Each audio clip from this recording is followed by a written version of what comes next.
মাত্র ২টি উপকরণে খাস্তা ও গজা রেসিপি এতটাই লোভনীয় হয়, না দেখলে বিশ্বাসই করবেন না। ছোট থেকে বড় সবাই পছন্দ করে এই খাস্তা গজা রেসিপিটি। বিকেলের চা, পরিবারের আড্ডা, অতিথি আপ্যায়নে বিশেষ উপযোগী এই রেসিপিটি। 1 বছর পর্যন্ত সংরক্ষণ করতে পারবেন এই রেসিপিটি। এই পদ্ধতি ফলো করে বানিয়ে দেখুন, তাহলেই কিন্তু আপনারা সংরক্ষণ করে রেখে দিতে পারবেন। হ্যালো এভরিওয়ান, আসসালামু আলাইকুম। আরজুস কিচেন 93 চ্যানেলে সবাইকে স্বাগত। এই রেসিপিটি আজকে দুর্দান্ত হতে চলেছে। স্কিপ না করে একটা লাইক দিয়ে পুরো ভিডিওটি স্টার্ট করার অনুরোধ রইল।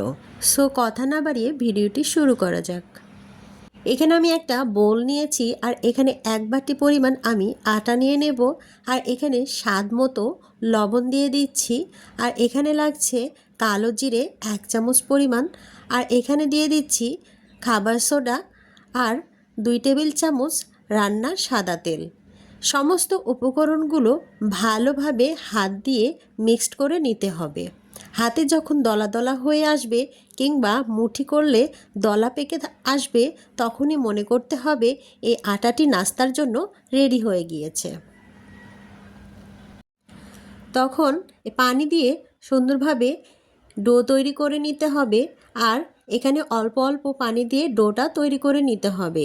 একদমই নরম করা যাবে না, একেবারেও শক্ত করা যাবে না। এই ডো একদম মিডিয়ামে রাখতে হবে। এই ডো ভালোভাবে 2 বারে আমি পানি দিয়ে মেখে নিচ্ছি। এই আটার ডোটা যখন মেখে নেব তখন কিন্তু হাতে লেগে যেতে পারে, আর সেজন্যই লাস্ট পর্যায়ে একটু হাতে তেল নিয়ে যদি এই আটাটা রেডি করা যায় তবে সুন্দরভাবে ময়ামটা রেডি হয়ে যায়। দেখুন কত সুন্দর সফট স্মুথ একটা ডো তৈরি করে নিলাম হাতে তেল দিয়ে। আবারও তেল দিয়ে আমি ওপরে ড্রাই যাতে না হয় এজন্য ঢাকনা দিয়ে 5 মিনিটের জন্য ঢেকে রাখলাম। এদিকে ফ্রাই প্যানে আমি 1 কাপ পরিমাণ চিনি দিয়ে দিয়েছি, তবে বেশি দেব না, এতটুক পরিমাণে আমার নাস্তার জন্য পারফেক্ট হবে। আর এখানে হাফ কাপ পরিমাণ আমি পানি দিয়েছি। দারুচিনি এলাচ দিয়ে ভালোভাবে একটু চিনিগুলোকে গলিয়ে নিতে হবে। আর এখানে আমি দিয়ে দিচ্ছি ফুড কালার। এটা অপশনাল, একেবারে না দিলেও চলবে, তবে ভিডিওর ক্ষেত্রে দেখার ভালো লাগার জন্য কিন্তু আমরা ফুড কালার দিয়ে থাকি। এখানে কিন্তু আমি তারের মতো তৈরি করব না, একদম যখন একটু ঘন গাঢ় হয়ে আসবে, ছিপছিপে হবে, তখনই কিন্তু এই শিরাটা রেডি হয়ে যাবে। তবে আমি দেখিয়ে দিচ্ছি একটা হাতের সাহায্যে যে কিভাবে এই শিরাটা তৈরি করে নিতে হবে। একদমই তার তৈরি হয়নি, একটু ছিপছিপে হয়েছে, তখনই কিন্তু চুলাটা অফ করে দিতে হবে এবং এটা এক সাইডে রেখে দিলাম। এখন আটা আমি রেখেছিলাম যে মেখে মতে, সেই আটাটা আমি রেডি করে নেব। নাস্তাগুলো এক এক করে রেডি করে নেব আর সেজন্য আরও একটু আমি ভালোভাবে মথে নিচ্ছি। যতটা মথে নেওয়া হবে ততটাই কিন্তু ক্রিস্পি এবং খাস্তা নাস্তা রেসিপিটি তৈরি হবে। আটা যতটা মথা হবে ততটাই কিন্তু খাস্তা হবে।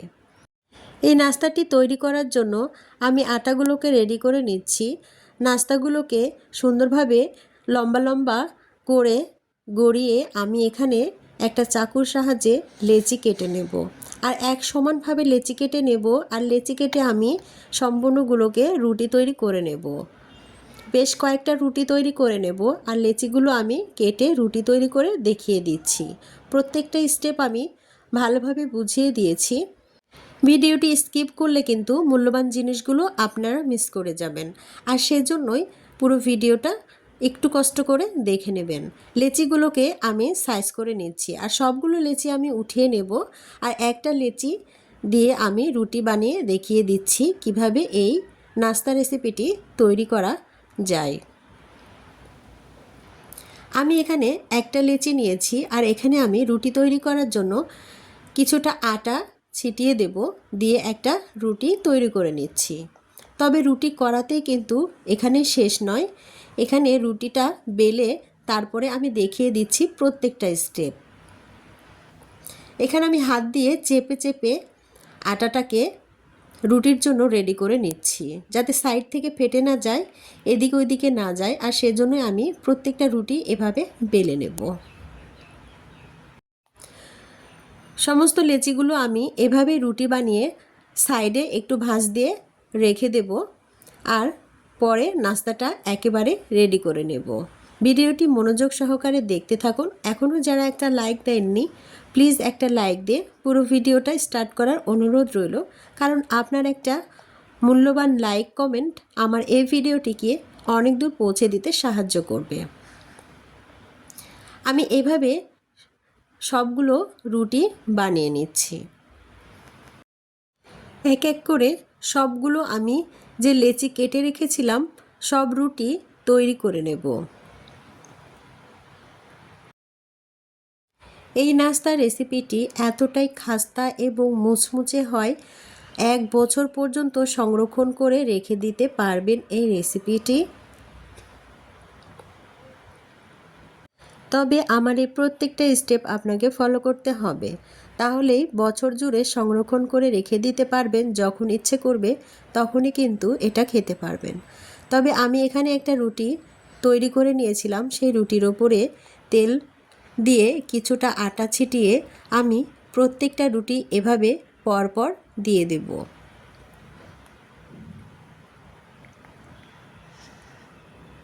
দেখুন আমার সম্পূর্ণ রুটিগুলো দেওয়া হয়ে গিয়েছে। এরপরে আরেকটু তেল দিয়ে আমি এই মোড়াটাকে দিয়ে দিচ্ছি। গোল করে মোড়াটা দিয়ে আরেকটু ভালোভাবে একটু বেলে নিচ্ছি হাত দিয়ে। এরপরে আমি চাকুর সাহায্যে কেটে নেব। তবে 2 সাইড থেকে আমি এগুলো কেটে নিচ্ছি, আর এক সমান করে আমি নাস্তাগুলোকে কেটে নিচ্ছি। ঠিক এভাবেই আমি সবগুলোই কেটে নিয়ে ফিরে আসছি। দেখুন ভেতরে কতটা লেয়ারযুক্ত হয়েছে। এখন এই নাস্তার ওপরে একটু হাত দিয়ে প্রেস করে দিতে হবে, তাহলেই সুন্দর লেয়ারযুক্ত নাস্তা রেসিপি তৈরি হয়ে যাবে। এভাবে আমি সম্পূর্ণ নাস্তাগুলোকে তৈরি করে ফিরে আসছি। নতুন বন্ধুরা যারা অলরেডি আমার চ্যানেলে চলে এসেছেন, অবশ্যই চ্যানেলটি সাবস্ক্রাইব করে দিয়ে পাশে থাকা বেল আইকনটি প্রেস করে দেবেন, তাহলে আমার নিত্য নতুন ইউনিক রেসিপিগুলো পৌঁছে যাবে আপনাদের কাছে। আর সময় সুযোগ বুঝে আপনারা দেখে নিতে পারবেন। চুলায় একটা ফ্রাই প্যান অলরেডি বসিয়ে দিয়েছিলাম এবং তেলটা হালকা গরম করে নিয়েছি। দেখেই বুঝতে পারছেন নাস্তাগুলো দেওয়াতে একটু বুদবুদ করে ফেনা উঠতেছে। এভাবে নাস্তাগুলোকে ভেজে নিতে হবে 20 মিনিটের মতো। এভাবে যখন লেয়ারগুলো খুলে আসবে, দেখুন হালকা হালকা তাপ দিয়ে কিন্তু আমি এই নাস্তাগুলো ভেজে নিচ্ছি। লেয়ারগুলো আস্তে আস্তে খুলে আসবে এবং ভেতর থেকে ক্রিস্পি মুচমুচে হয়ে যাবে। ঠিক এভাবেই সমস্ত নাস্তাগুলোকে আমি ভেজে নেব। খুবই ধৈর্য সহকারে ভেজে নিতে হবে। 1 বছর পর্যন্ত সংরক্ষণ করে রাখতে চাইলে অবশ্যই ধৈর্য সহকারে এই নাস্তাগুলোকে ভেজে নিতে হবে। ভেতরে কাঁচা থেকে গেলে কিন্তু এই নাস্তাগুলো 1 বছর পর্যন্ত থাকবে না। মুচমুচে খাস্তা গজার রেসিপিটি ছোট থেকে বড় সকলেই খুবই পছন্দ করে এবং আনন্দের সহিত খেয়ে নেয়, আর সেজন্যই এই নাস্তা গজা রেসিপিটি একদম জনপ্রিয় হয়ে উঠেছে। এই নাস্তাগুলো আমার কাঙ্ক্ষিত কালার আসা পর্যন্ত ভেজে নিয়েছি। দেখুন কতটা সুন্দর কালার এসেছে। এখন যে শিরাটা আমি তৈরি করে রেখেছিলাম সেই শিরাতে আমি দিয়ে দিলাম। গরম গরম তেলের ওপর থেকে উঠিয়ে নাস্তাগুলো আমি এই শিরাতে ডুবিয়ে দিয়েছি। তবে এই শিরা থেকে আমি একটা একটা করে ডুবিয়ে ডুবিয়ে একটা প্লেটে উঠিয়ে নেব।